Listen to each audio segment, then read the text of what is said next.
Dr. Estelle Williams and Mr. Edwin Lindo are going to close us out. So if everyone is ready, if we can get some snaps and hand claps for them, the floor is yours. Welcome, welcome, welcome.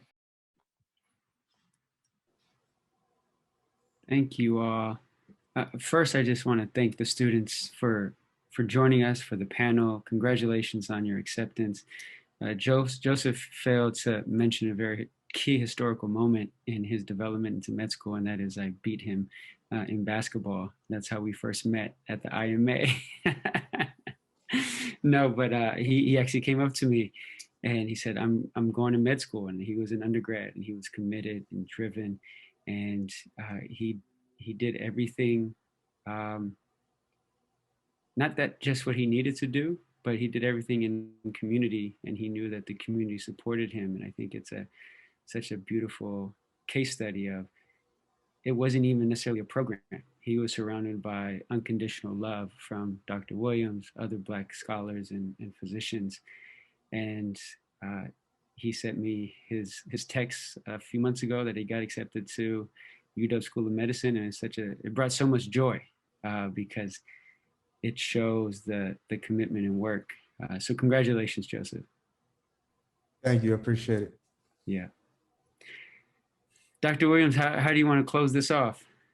I'll let you lead, and we'll definitely work together to round it out. All right. So we've heard a lot in the past couple of days, and I think it was great for us to hear from students to get that grounding of why we do this work. I wanted to make the final point, because a lot of times these conversations start to straddle around what's wrong with our students, right? You hear the stories of these students that have gone through a whole lot, and some of the perceptions can be, well, they just need so much, and they come from brokenness, and they need us, and that savior mentality is one that I'm going to ask us to disabuse ourselves from, because we are not broken people. We live in a broken system. And when we can reframe the understanding of that, we never actually put the onus, responsibility, or burden on the students, on the youth that are literally making it out of catastrophe, out of statistical impossibility. And it shouldn't be an anomaly, right? Unfortunately, it is for many of us. We talk about the American dream, and the American dream is one of the biggest frauds we've ever been sold in this country. I say that because the statistics speak for themselves. The data tells you that only 30% of people who live in poverty are ever going to make it to the middle class. What Zane and Joseph and Alex are sharing their stories, with Dr. Williams and myself and sharing our stories, we are less than the 30%. That was just to make it to the middle class. We are now, and with all gratefulness and graciousness, have made it to a place where it's above the middle class, socioeconomically speaking. That is the anomaly, because they don't even have data for that. They don't have data from going from zero to making a wage to be able to buy a home, because they don't think it's possible. The data I have found is it's less than 10%. So the folks standing before you today are anomalies, and that's upsetting, because I don't want to be an anomaly. There's nothing special about us. There's nothing special about the skills we have. It's that we come from a microcosm in our own communities that showed us that the society was going to chew up many of our friends, and only one of us was going to make it. And there's even survivor's guilt that I know I carry. That why is it me? Why do I get this chance? Why do I get to do this when I know that there were friends on the corner that were selling drugs, that were surviving, who were much more intelligent than I was, who was much more committed, had skills that I still don't have to this day. And it's because we live in a system that is a complete setup. And how are you all going to break that setup? How are you all gonna, to what Dr. Williams said, hear the stories of Joseph or Zane and Alex and hear it as an angering story that someone still has to go through that in 2021, right? At what point are we going to say, I'm not standing for this anymore? I'm going to make sure that this 12-year-old is going to do whatever it is that they want to accomplish. And that's what Dr. Williams and myself do. We mentor folks in the community. And the first thing we say is, I want to be completely honest with you. The most difficult decision you're going to have to make is deciding what it is you want to do. Because once you decide it, we will make sure that the door is open for you. We don't have a program. We don't have the money. We don't get grants for that. But we make sure we call every single person. If Joseph says, I want to be a orthopedic surgeon, he will become an orthopedic surgeon. When Zane said, I want to be a dentist in the community that I want to be in, we will make sure of it. But if we aren't even certain in our own work, how can we possibly provide that confidence for our students and our youth? And so I want us to sit in the reality that we may be contributing to the harm that has existed in this continuum of oppression.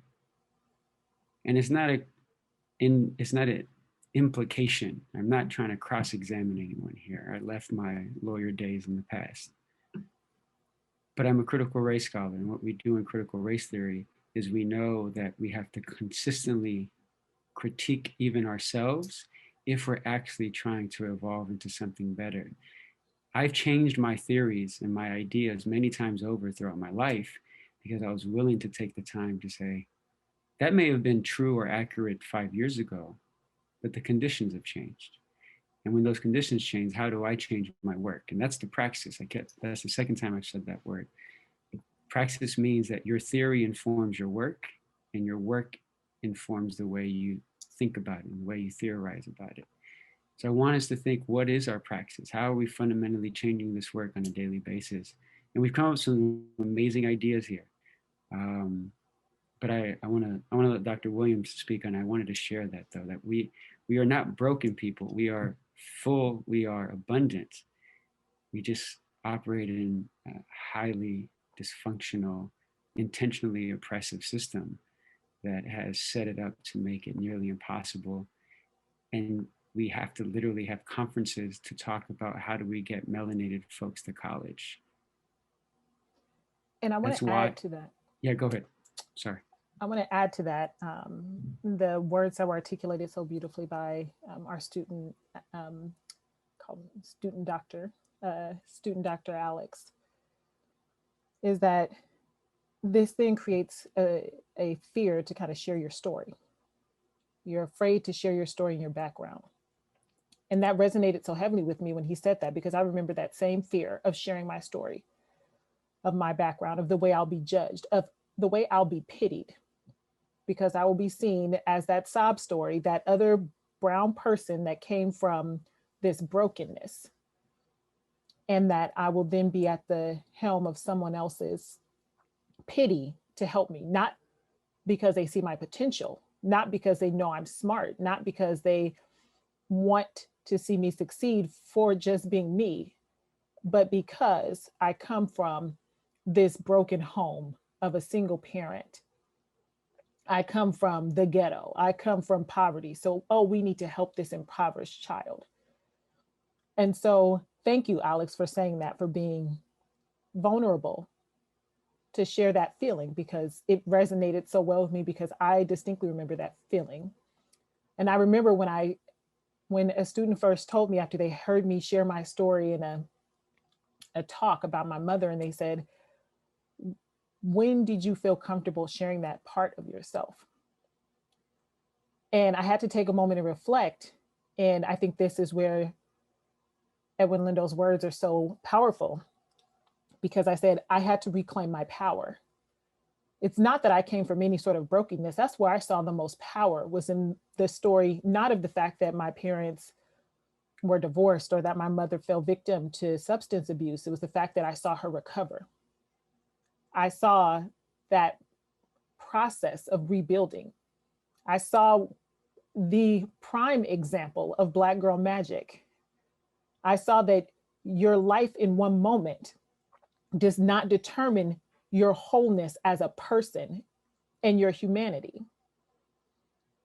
And in witnessing that, everything that I do, the fact that I went to college or med school or anything, I tell people all the time, I actually didn't do anything hard. I saw what hard work looked like. I saw that in my mother. I saw what resilience, what overcoming actually looks like. What I'm doing is the easy stuff. So that's my example, not the fact that my father couldn't read above a third grade reading level. It's the fact that despite reading at a third grade reading level, this man owned 4 businesses and bought a home and took care of 7 children and raised a surgeon. I didn't do anything hard. That's hard. So when I realized the power in our stories, the power in that resilience, the power of how, despite the lack of resources, these communities continue to thrive. So there is no pity to be held here. And the more that we recognize that all of the power exists within these communities, the more that we, all of us on this call, will start to truly look to them for the answers instead of feeling like we are coming in with these programs and thus solving problems. We're not solving anything.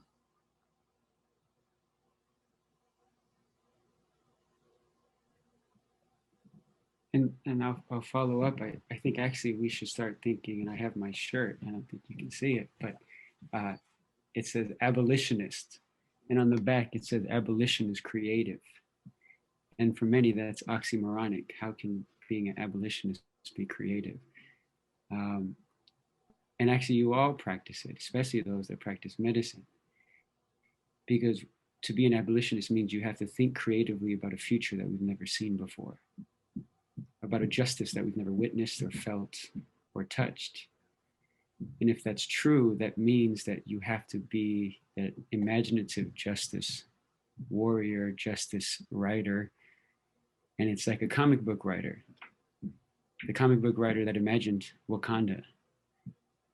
It never existed before, but it resonated with so many people that this could be a place, that it might be possible. What does that look like in our material world? What does that look like here? Is what I would challenge us, is using our imaginative justice and say, can it be done differently? Can it be, you know what? Let's find this 8-year-old, just want you to know, whatever you decide to do, we will make sure it happens. No strings attached. And for many, right, there's like anxiety. Well, how are we going to measure it? How do we know it's going to be successful? Where do we get the money from? How do we stay in contact? What if their parents don't reach back out to us? And all of those are concerns that we're placing on communities that we've never built relations with, we've never built trust with. And I think the best organizing model I could ever share is that of the Black Panther Party. Again, people are like, God, Edwin's talking about abolition and the Black Panther Party. I'm just trying to get people into med school, Edwin. Well, they give us guiding principles. The Black Panther Party created one of the largest food service programs this country has ever seen. They were feeding kindergartners in 1968 because our schools weren't doing it and their children were going to school hungry. They were so good at it that the state of California declared them to be operating an illegal operation, and the federal government and the FBI under Edgar Hoover said that they are now the #1 enemy of the states, and they're trying to poison our families with food. What the Panthers understood was when you take care of their children, you can organize the families. And they built that trust, and they were able to build political power within those communities.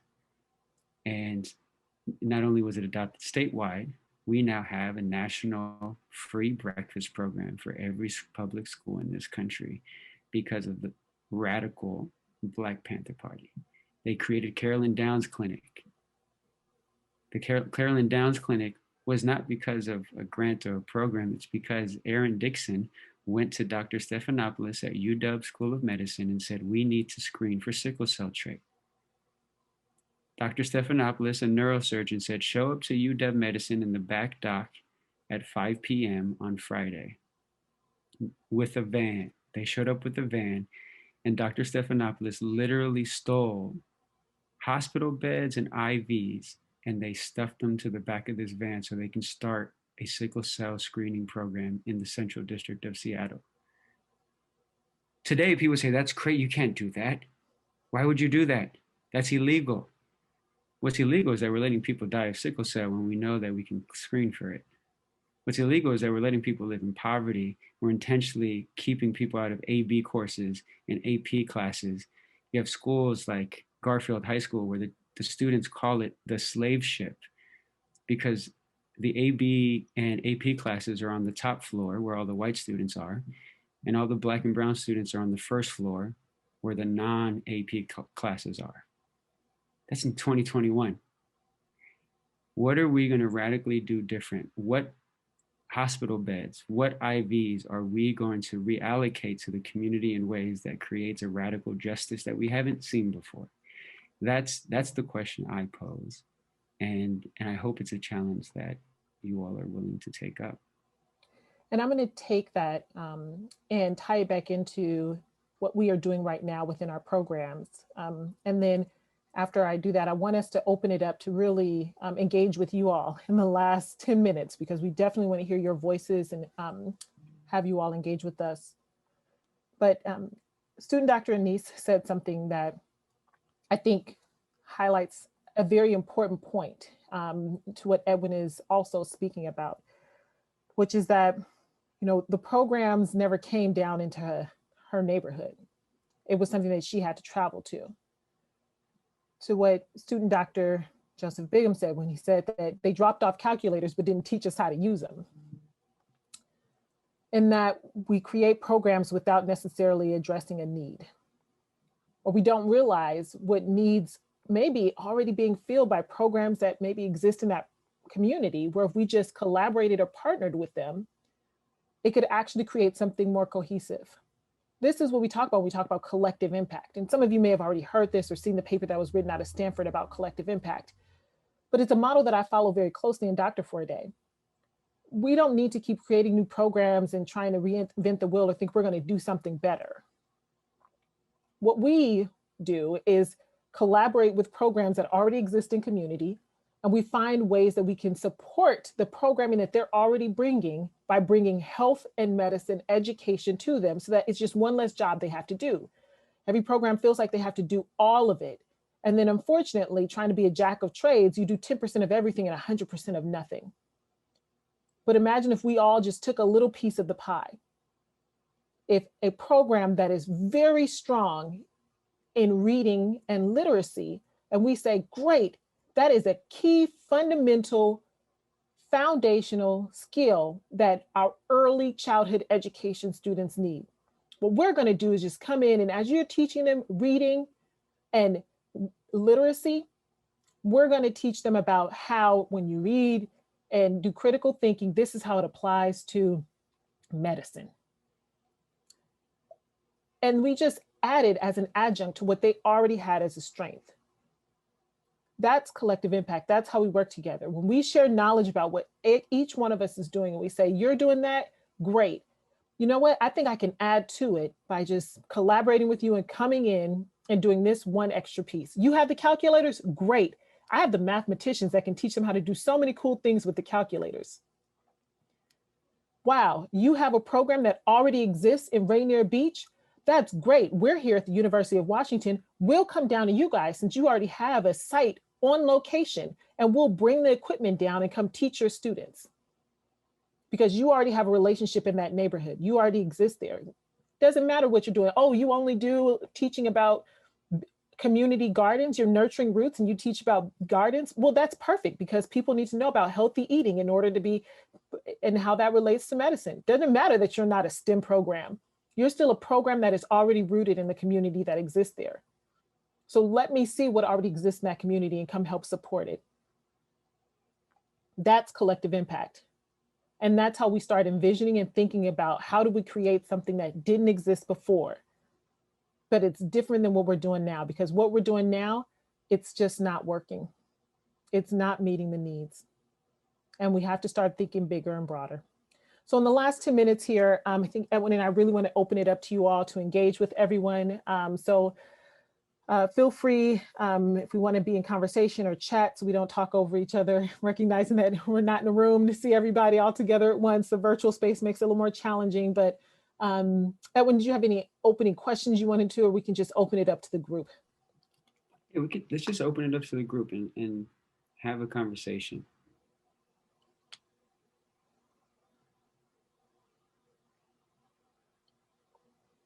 Maybe someone's willing to share the thing they've always held inside when they sit in their team meetings or they've been at other conferences. And like, I just want to share this thing. I don't know an answer, but I want to share this.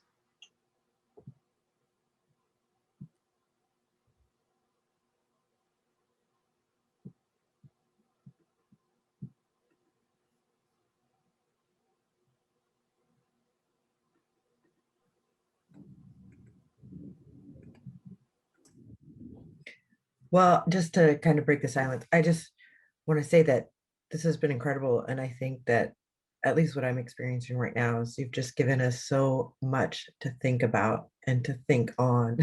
So it's difficult to come up, or I'm not, question is not immediately popping into my mind, but I do want to take the opportunity to say that I will be engaging in self-reflection about what I've learned and what I've taken in today. So, and it's incredible and it's inspiring and it's encouraging.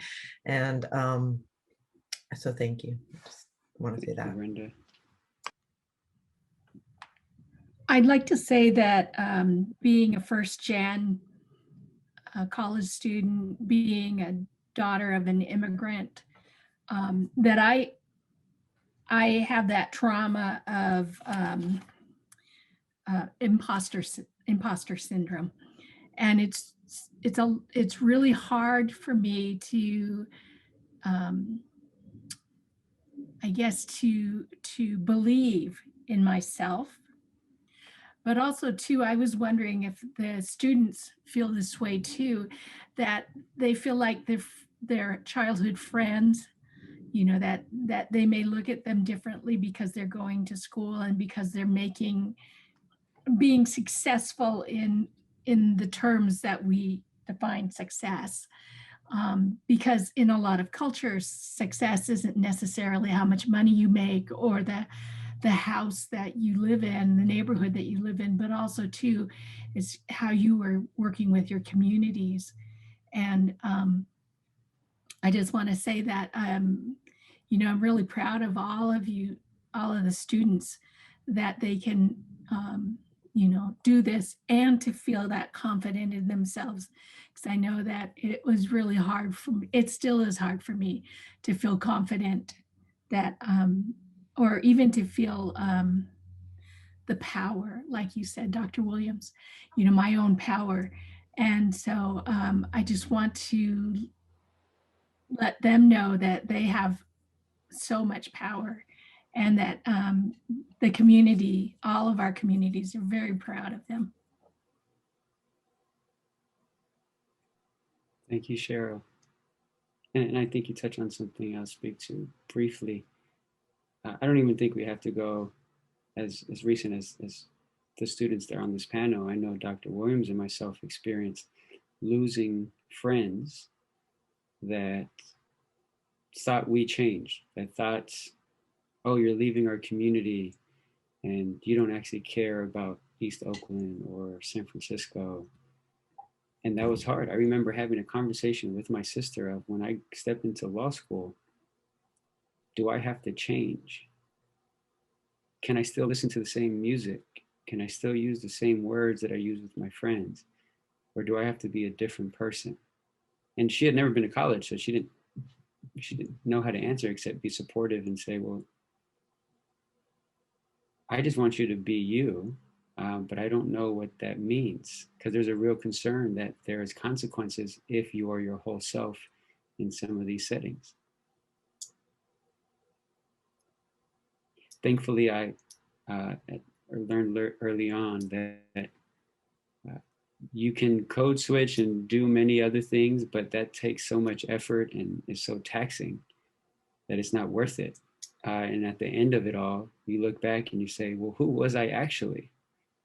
Because I don't recognize that person. And so owning the individual that lets you be the same person in the boardroom as it is with your friends back home is a fine line to walk, but one that I think is so liberating.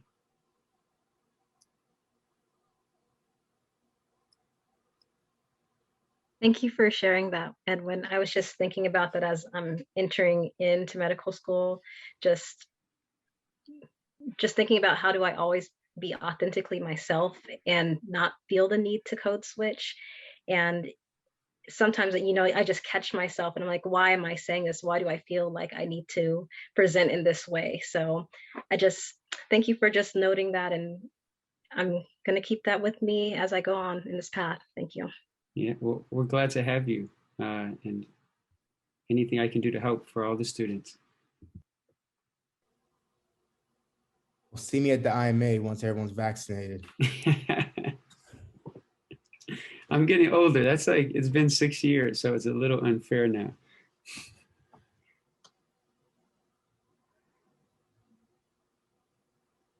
Sounds like you owe Joseph a rematch. Yes. I also need someone, he can do the surgery on my knees. I just want to end with this comment. It seems like we don't have any other comments, but I think the work that Edwin and I are working to do at the School of Medicine and really bring into these spaces, we talk so much about equity and diversity. And I think the key point that was just highlighted right now is we forget about that inclusion piece. And we appreciate so much about the resilience and the stories that make the students, that bring them into these spaces so we can have the diversity numbers and we can talk about how we're trying to achieve an equitable society, but then we don't accept them for their whole self. We don't make them feel included in the environment if their vernacular hasn't changed, or if they have an accent, or if they don't assimilate into the model and the mold in which these environments were originally created. But we say we want these environments to change, right? We say we want to have different experiences and different viewpoints in order to help inform us of how we can do better. And so I really want us to really think about how are we creating a truly liberated and justice-filled environment that accepts everyone exactly as they are without asking them to change. And what does inclusion really look like? So thank you all for a wonderful conference, for allowing Edwin and I into your space. If there are no further comments, I think we can turn it back over to Corey and Brian. Thank you so much. Can we give a round of applause to this dynamic power couple for facilitating this, and to all of you as well for what you've done. Thank you so much. After hearing that amazing kind of wrap up of what we've talked about the past 2 days, I want to kind of give some reflections and some closing remarks, and we'll be out of the way. Johnny's words from this morning are still ringing in my ear. They chopped us down like trees, but they forgot to kill our roots. I'm a person of imagery and analogies, and when he said that, it just came alive. And all I could see in the ground were roots that have been neglected, roots that have not been attended to, roots that are forgotten and not seen as important. And I thought about three things. Any plant that is growing needs nurturing, it needs water, and it needs sunlight. Here's the problem. If a plant is growing somewhere where there's no one to attend to it, there's no nurturing happening. If the plant needs watering, but that plant finds itself in a place where there's no water and they're in a desert, there's no water unless someone comes to water it. And there's no sunlight if it's behind a mountain or an obstacle that blocks the sunlight. And that's what we've done for the past 2 days. We've talked about how we can be nurturers. We've talked about how we can bring water to places that don't have water. We talked about how we can move obstacles out of the way or replant or repot the plant somewhere else. We all have roots around us everywhere. Some of us are products of roots, but we have the responsibility to clear the pathways, to make more opportunities for those that are coming so that our world can change for the better. We are not broken people. The system we live in is broken. And I think summarizing all of that, it puts a passion in my heart. And I hopefully today, these past 2 days have put a passion in your heart as well. We are so grateful that you have participated in the summit this year, the 4th year. We would have loved to have been face to face and to seen each other. I know I would have loved to have seen you as well. If we were face to face, we would have had a lot more times to do breakouts, but the scheduling and in this virtual space, our attention spans as adults can even be wavering.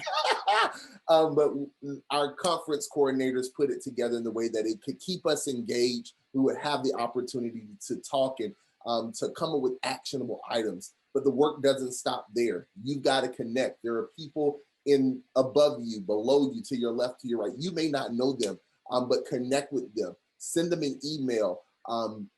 Find ways that you can connect and share those resources for your community, for your state, and for this world. There will be an email being sent to you, a follow-up email regarding the event next week. It's going to have evaluations in it. It's going to have resources and next steps. Please be looking out for that email. It's important that you have that. We want to hear from you. We want to know what you think, what you would like to see next time, and for future endeavors for the summit. Also, as I stated before, in May, there will be a summary report. So we want to make sure you're looking out for that as well. That way we can continue to collaborate and take action. It's important that you hold these resources. Don't data dump it. Don't let it sit to the side. The portal is open for 30 days, all right? 30 days. If I was in a workshop with you in person, I'll say, how many days did I say? 30 days. So make sure you take advantage of that and those resources. Play those back. We had an entire feast for the past 2 days. Get you some Tupperware and break it down and eat it over time so that you can savor it and make it the best that it can be. Last but not least, the Northwest Health Career Path Project website is the other part of this project, and it is very important. What we will learn at this event helps us build a website to create infrastructure and centralized resources. Max shared with us about ways that we will be able to test that on yesterday. That information will be sent out to you as well so that you can be a part of that. We need you to participate with it. Remember that you have a job. You have a responsibility. This is not a one-person job. We all have to come together. My final thought is this. There's a quote I love to share, and I think is very beneficial here. We are not here to play, to dream, to drift. There is hard work to do and many loads to lift. Shun not the struggle, 'tis God's gift. Be strong. I hope you all enjoy your weekend. Take a breath, take a breather, go enjoy life, and continue to change the world and make the pathways clear for students and individuals for the next decades. You all take care, be safe, and until next time, bye-bye. Thank you, Bryant.